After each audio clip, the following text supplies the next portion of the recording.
Please tell us, what should he do? Move and live on the streets so he can afford his medicine? Or should he stay in the Salvation Army and go to the hospital every day and ride the bus home? Eden, Adam and Eve found health and happiness in the Salvation Army. Despite the fact that I was brought here with the full intention of dying, I truly believe that the Salvation Army will provide me with the best treatment and care. However, I quickly realized that the Salvation Army Southview Heights is an assisted living home that does not provide care. People often refer to it as a kindergarten for older adults. The Salvation Army is a one-way street. They have placed all of us here to die. They post your photo on the board when you reach your objective. It did not take long before I discovered that it's much simpler to live here if you lock your door and limit your activities to your room. In 4 consecutive instances, the Salvation Army told me not to socialize with staff members. This directive came from my workers and the building's manager. Before Christmas this year, the Salvation Army held a town hall meeting for all residents. Do not socialize with staff. Allow me to share an interesting anecdote. Every year, a Christmas box is prepared for the staff. This year, the box contained an impressive sum of over $4,800. This money comes from the tenants. While this is admirable, the tenants express their distrust in the management's ability to count the money accurately. Consequently, 2 tenants were required to be present during the counting process. Before I arrived at the Salvation Army, I received monthly benefits exceeding $300 for rent through my enrollment in the Shelter Aid for Elderly Renters, SAFER, program. This program was a lifeline for me, ensuring that I could afford a secure and pleasant place to live, as well as medical care, as an older person on a fixed income. This program compensated for my pharma care. Because I live here in the Salvation Army, pharma care only covers 75% of my meds. I now pay 25%. The total amount of my bill is $467.87 for the period between January 1, 2023 and December 31, 2023. Unfortunately, this essential benefit has been terminated. So there isn't any money in my bank to pay this bill. This is all because I moved into the Salvation Army. The money formerly allotted by SAFER to the renters has been transferred to cover the Salvation Army's expenditures throughout everyone's stay here.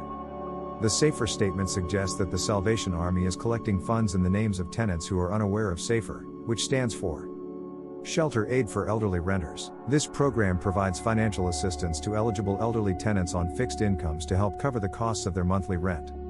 However, the fact that none of the tenants are aware of SAFER raises concerns about transparency and communication.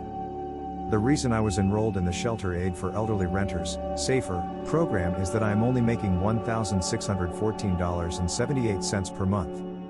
Prior to my arrival at Salvation Army Southview Heights, I had a complete evaluation. The Salvation Army painstakingly examined every part of my background, hoping to get extensive information about my personal history, as well as all tax and financial information.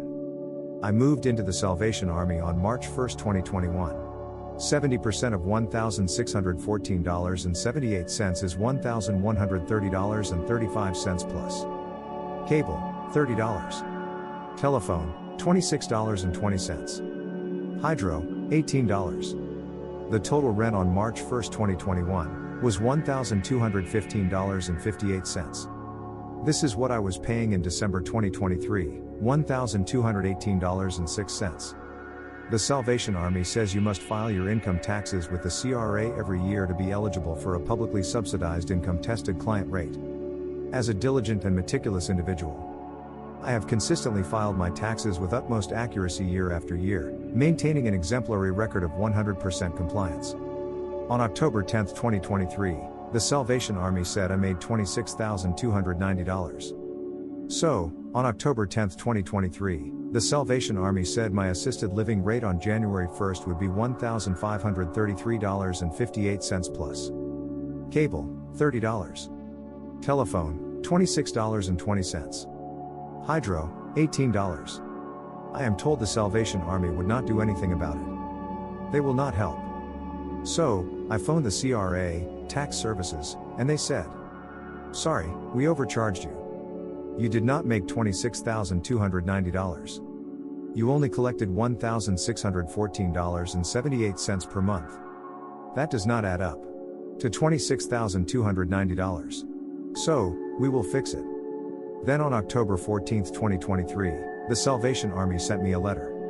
The Salvation Army said my assisted living rate on January 1st would be $1,143.86 plus cable, $30. Telephone, $26.20. Hydro, $18. Then on December 27th, the Salvation Army said my assisted living rate on January 1st would be $1,275.28 plus cable, $30. Telephone, $26.20. Hydro, $18. I've been told that the Salvation Army does not care what my bank said, they have their own way to do things. This is their letter. On January 9th, 2024. Dear Mr. Peterman, I am writing to let you know that you will be charged a monthly rate for your assisted living unit. $1,275.28 plus $74.20 total $1,348.48. I was told not to trust them 100%. I gave them a money order for $1,218.06 for my January rent.